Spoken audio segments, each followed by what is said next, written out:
राधे राधे दोस्तों, आज हम आपको जानकारी देंगे कि यदि आप अयोध्या धाम दर्शन के लिए जा रहे हैं तो वहां आपको कहां-कहां दर्शन जरूर करने चाहिए। आज जब राम मंदिर तैयार हो गया है तो हर सनातनी के मन एक ही इच्छा है कि वो कितनी जल्दी भगवान राम के दर्शन करे। तो आज ये वीडियो आपके लिए बहुत ही उपयोगी सिद्ध होगी। तो चलते हैं सबसे पहले राम मंदिर। श्री राम का जन्म अयोध्या में हुआ था और उनके जन्म स्थान पर एक भव्य मंदिर विराजमान था, जिसे मुगल आक्रमणकारी बाबर ने तोड़कर वहां एक मस्जिद बना दी। राष्ट्रीय स्वयंसेवक संघ और भारतीय जनता पार्टी की अगुवाई में इस स्थान को मुक्त करने एवं वहां एक नया मंदिर बनाने के लिए एक लंबा आंदोलन चला। आज पुनः भव्य राम मंदिर का निर्माण हो चुका है। 22 जनवरी को प्राण प्रतिष्ठा के बाद राम मंदिर श्रद्धालुओं के लिए खुल जाएगा। हनुमानगढ़ी अयोध्या नगर में स्थित हनुमान जी को समर्पित एक 10वीं शताब्दी का हिंदू मंदिर है। यह शहर के सबसे महत्वपूर्ण मंदिरों के साथ ही अन्य मंदिरों जैसे नागेश्वर नाथ और निर्माणाधीन राम मंदिर में से एक है। यहां हनुमान जी के दर्शन करने के लिए 76 सीढ़ियां चढ़नी पड़ती हैं। यहां भी आपको जरूर दर्शन करने चाहिए। अब चलते हैं नागेश्वर नाथ मंदिर।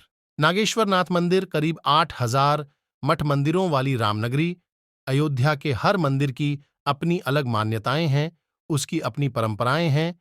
आज हम ऐसे ही एक मंदिर के बारे में बताने जा रहे हैं। नागेश्वर नाथ मंदिर की स्थापना भगवान राम के पुत्र कुश ने की थी।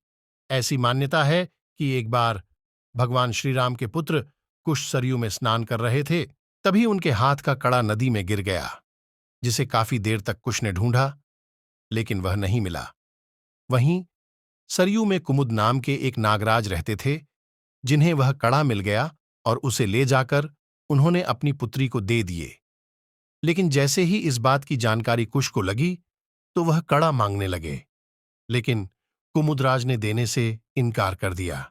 उनका कहना था कि हमारी संस्कृति में बेटी को दिया गया उपहार वापस नहीं लिया जाता है। लेकिन कुश अपनी बात पर अड़ गए। विवाद अब युद्ध की नौबत तक पहुंच गया। कुश ने धनुष उठा लिया और पृथ्वी पर से नागवंश के संहार करने की ठान ली। ऐसे में कुमुदराज ने भोलेनाथ से रक्षा की गुहार लगाई, जिसके बाद शिवजी प्रकट हुए और कुश को शांत कराया। ऐसे में भगवान भोलेनाथ ने तीसरा रास्ता निकाला। उन्होंने कुमुदनाग की पुत्री कुमुदिनी से प्रभु श्रीराम के बेटे कुश की शादी कराने का विचार किया। इस रास्ते से समस्या का हल निकल आया। वहीं जब सब कुछ संपन्न हो गया तो जहां भोलेनाथ जी प्रकट हुए थे, वहीं पर कुश ने नागेश्वर नाथ मंदिर की स्थापना करा दी। जहां आज भी अयोध्या आने वाले श्रद्धालु मठ मंदिर में दर्शन पूजन के साथ ही साथ यहां भी शिव को जल चढ़ाना नहीं भूलते। तो अब चलते हैं कनक भवन। कनक भवन अयोध्या के बेहतरीन और प्रसिद्ध मंदिरों में से एक है।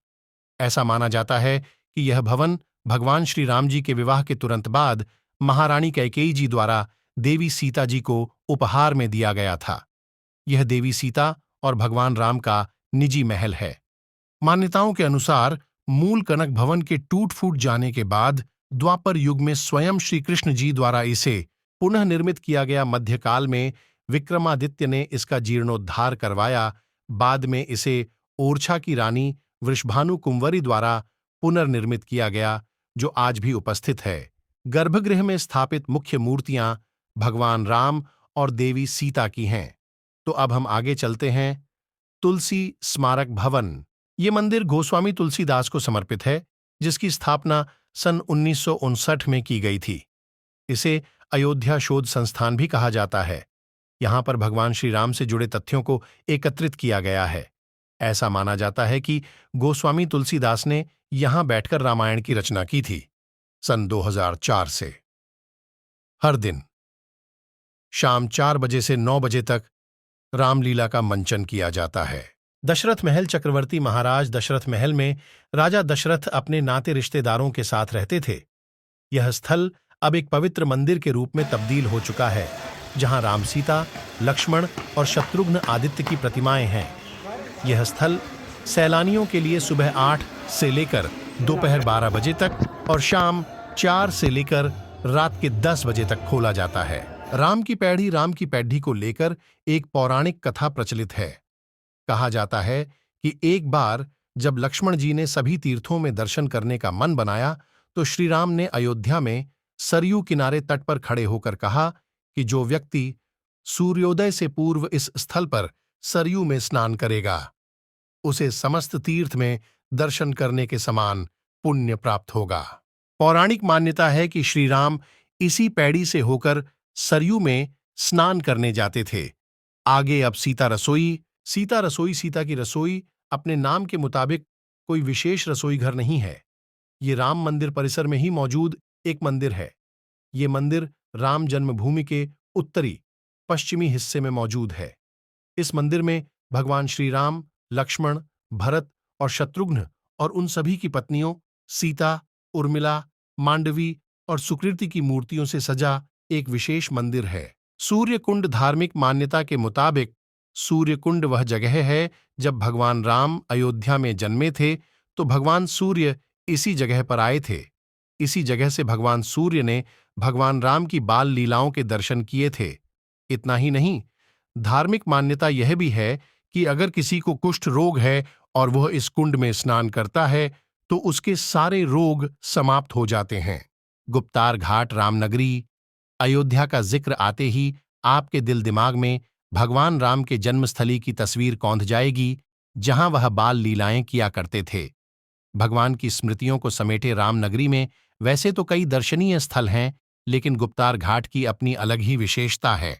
यह वह घाट है जहां भगवान श्री राम ने जल समाधि ली थी।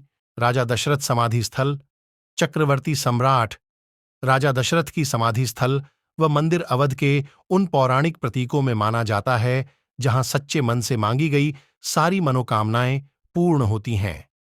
पूरा बाजार ग्राम पंचायत के उत्तरी दिशा में धार्मिक पौराणिक इतिहास समेटे बिलहरी घाट पर राजा दशरथ की श्वेत संगमरमर से निर्मित समाधि व भव्य मंदिर स्थित है।